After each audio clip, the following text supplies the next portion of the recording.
Hi everybody, Jeremy Siskind here. It's the new year. It feels like a good time to go back to basics. And one of the most basic parts of playing jazz is eighth note swing feel. And so I want to go over some basics, and then we're going to also cover a couple more advanced questions I've gotten recently regarding swing feel. So before saying anything, I want to mention that swing feel is very individual. And that means both that every great pianist, their swing feel is almost like a fingerprint. Different swing feels are going to have to do with different locations, different scenes. New Orleans swings different than New York, different than California, and also different eras of jazz. But having a good swing feel that makes people feel good, that is not heavy, is one of those things that is non-negotiable. So what I'm going to teach you today is kind of like a baseline, not literally not like bass, but BASE line for how to create a good swing feel in jazz. But the real work is doing a lot of listening, a lot of imitating, and engaging with the recorded history of the music. Okay, these are just some shortcuts to help you there. So let's see, I'll put this up, but let me first say that the number one big problem, okay, so most people know this number one. In swing, like traditionally, the beat should be divided into 3 parts rather than 2. And then number 2 is that pairs of eighth notes are uneven, okay? I think this is relatively basic. So instead of dividing every beat into 2 parts and playing da, da, da, da, da, right, we divide it into 3 parts and play da da da da da da da. 1, 2, 3, 2, 2, 3, 3, 2, 3. Right, and slightly more more thought-provoking is this measure, right? And this is why I say every beat is divided into 3 parts. So even these eighth rests still get the first 2 parts of the 3-part group. Okay, whether it's a note or a rest, anything on the beat gets 2 parts of the beat, and then everything off the beat gets 1 part. So it's 1, 2, 3, 1, 2, 3, 1, 2, 3, 1, 2, 3. And so one of the things that this means, I wasn't planning on doing this, but we'll go in this direction, is if you're playing, for instance, a scale in triplets,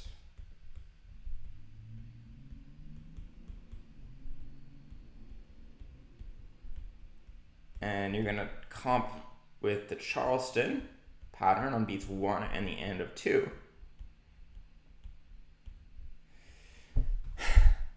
Oh no, you can't see what I'm writing. Don't worry. It's going to be okay. I don't know why that happened. There we go. All right, so you can see this example. I hope. Now you can. So in this case, the question is, where does this comp line up? So it might be tempting to think that, well, these are triplets, these are eighth notes, so this is going to be like somewhere in between those. But this left hand is swung, so even though it's not notated this way, we still are dividing the beat into 3 parts. And this eighth note should come right with the 3rd triplet. Okay? So you definitely have to understand that the beat is just always going to be divided into 3 parts. Okay, so now the real problem that I see happening the most is that it's only natural when we have a long note to put a little bit more weight, to rest our arm on it. And the worst swing feel that we can get is having these heavy beats. Okay, so what I often hear is something akin to this.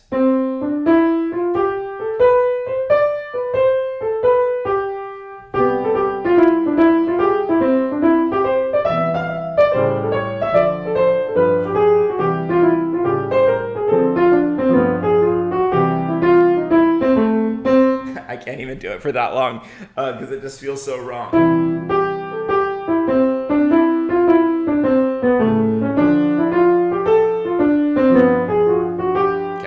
So why is that a problem? Well, what we've done now is that we've made the note on the beat longer and louder than the note on the offbeat, right?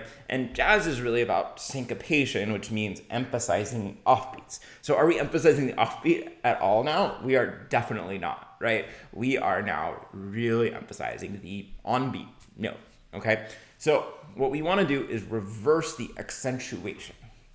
And it doesn't mean that every offbeat needs to be played really loud, but if we're going to put weight anywhere, we're putting it on the offbeat.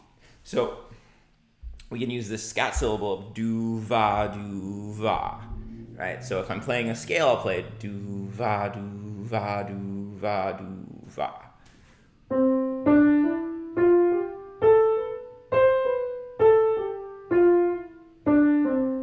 And I recommend, for those of you who might be having this problem, practice really exaggerating. And it's like, swinging a baseball bat and putting that donut on. So it's heavier and you get used to like really putting forth muscle, and then you take it off and you're like really swinging great. As you can see, I have a great baseball bat swing.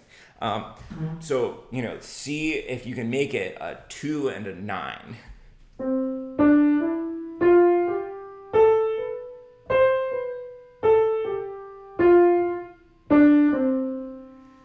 And then, maybe a 3 and an 8.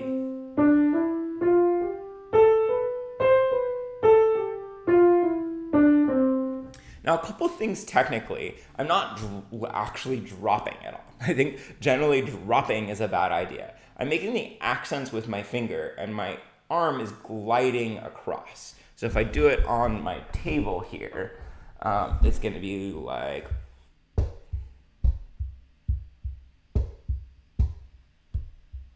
So if you watch my arm and my wrist, I sometimes see students going, okay, accents. It's not that, it's just with the finger. So if you look beyond my wrist, there should be nothing changed than if I were playing very legato. And that's how we still make a nice phrase, even if we're making some accents and swing. Okay, so just listen one more time. I want you to really hear the difference. So, the quote-unquote wrong accents.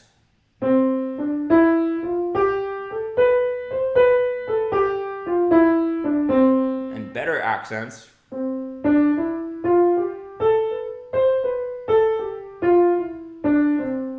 Okay, so the last thing in the book on this point is that eighth notes are played legato, and I definitely see this as being a problem. Once I tell students that they need to play eighth notes, with the emphasis on the offbeat, some of them play these like 2-note slurs, and that's no good. In jazz, most eighth notes are played legato. Okay, so if you want to know what my hesitation is about, some musicians, especially in the 60s and 70s, play with a much more sharp staccato touch. Chick Corea is a great example of that. If I'm imitating Chick Corea, I'm playing...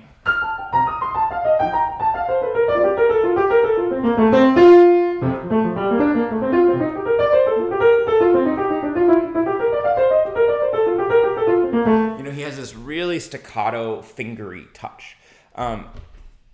And that's great, but that's not how most of us are going to play. And I would not recommend that you start that way. His touch works because he's Chick Corea, he's a genius. Okay.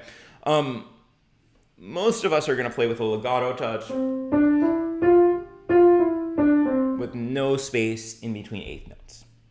So let's look at a couple of these swing exercises. This is all from my book, Jazz Piano Fundamentals, Book 1, plug, plug, plug, order, order, order, money, money, money. Okay, so we're going to connect all these as a slur. And then we're going to put the emphasis on the offbeats, right? If you don't know what I mean by offbeats, I mean the ands.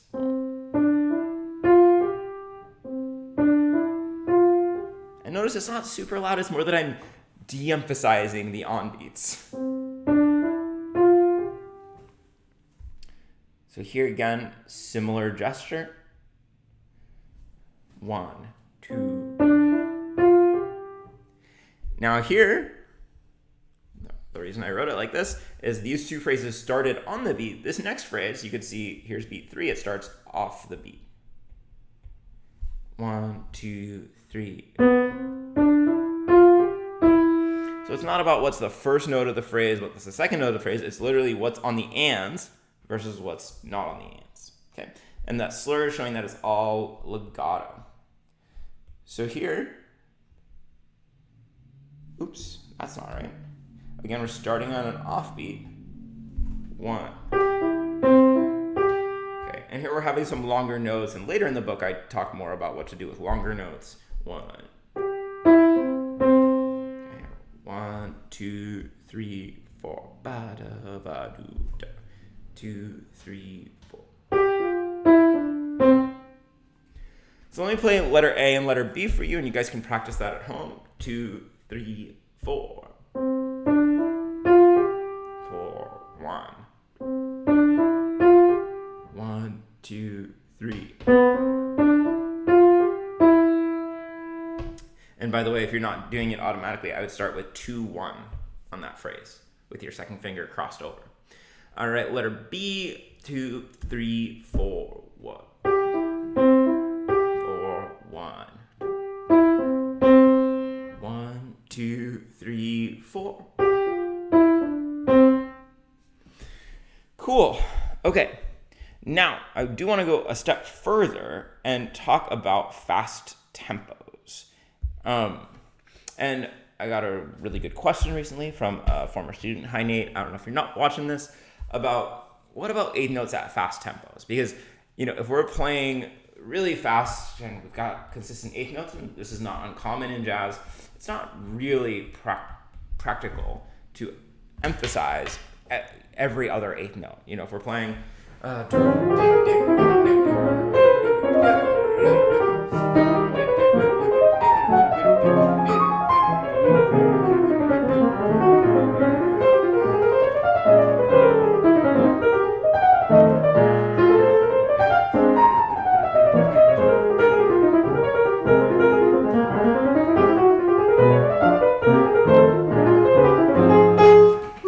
played in a while. Feels good. So there I'm not thinking do. It's crazy, right? I can't do that. I don't want to do that. I refuse to do that, right? It would be,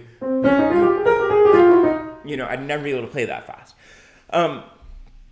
So first thing is that as we get faster, eighth notes get straighter.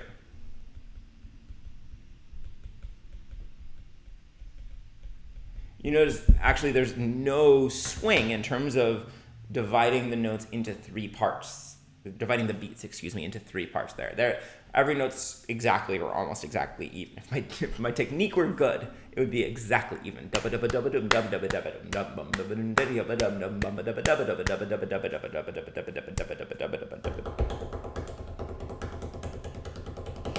Right, exactly even is the goal.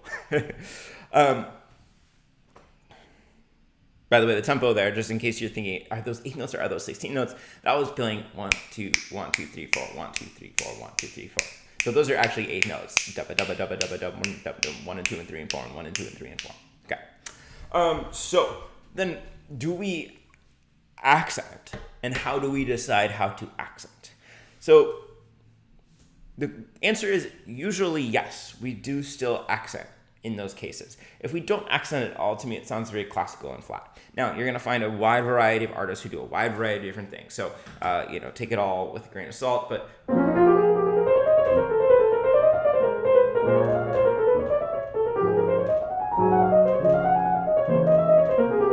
to me, it sounds pretty boring without any accents, right? It sounds like that person who's kind of mumbling at you rather than somebody who's talking in an interesting way. So the first, maybe obvious thing is that we need to accent fewer notes than we might if we're playing regular eighth notes, right?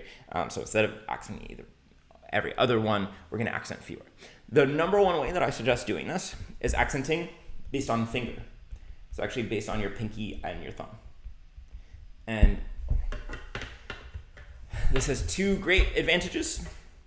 The first one is that technically, it's actually, I don't want to say easy, but these are two of the easier fingers to accent with.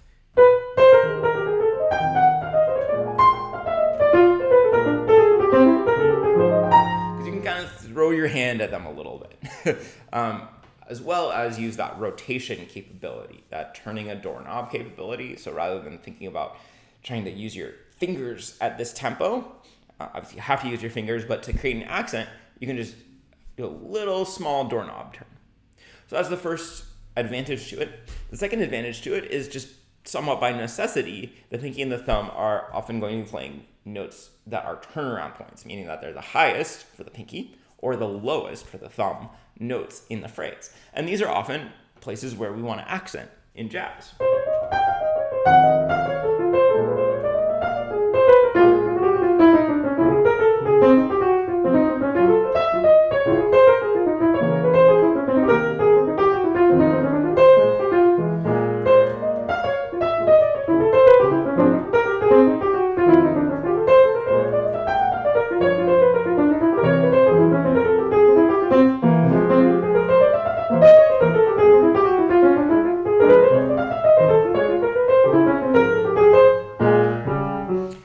So it's pretty nice because it kind of accentuates the shape.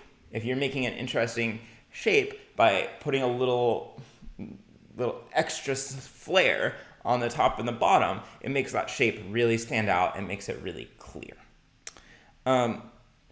So related to this, so thinking about the pinky and thumb can be kind of a simple way to get going with that. So emphasizing a round shape can also be a really nice device. And this could be emphasizing turnaround points, like I said. Things like leaps, maybe if there's a leap of more than a fourth, that's usually something that you want to accentuate because it helps to connect between the melody. What else about shapes? I think those are probably the two big things. Highest and lowest points, and I just wrote the word points again. Really effective. Cool. No, instead I was trying to write leaps. Those are really the big two to me. And then lastly, you don't have to be so analytical about it. I tend to, I want to be able to actually teach you something concrete, so I'm usually analytical. But another way to do it is to really just think like a drummer and you're playing a drum solo. If you're playing a lot of straight eighth notes, it could be like a drum solo. So,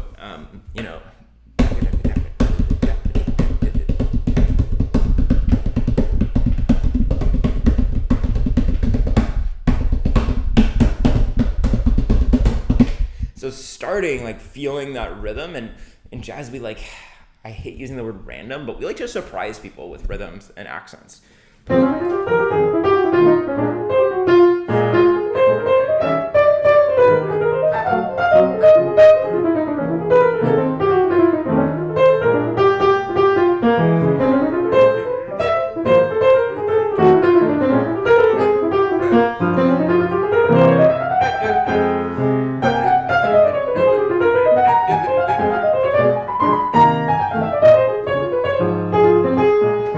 So I'm really thinking of what I would not do, what you want to make sure you're not doing, is basically emphasizing in a repetitive manner or only emphasizing on the beats. So if you're going, right, that's not going to be very interesting in terms of syncopation. It's not going to form any interesting cross rhythms, and I think overall it should be avoided. All right, I just saw the time here. This video has gone on very long, but that's my summary on eighth notes. I hope that it was helpful for you. If this is all kind of new to you, this book, Jazz Piano Fundamentals, book 1, is the one for you. And you can get over at jeremysiskin.com/shop. And if you've watched this long, why don't you say octuplets, because we're talking about eighths. All right, guys, see you later.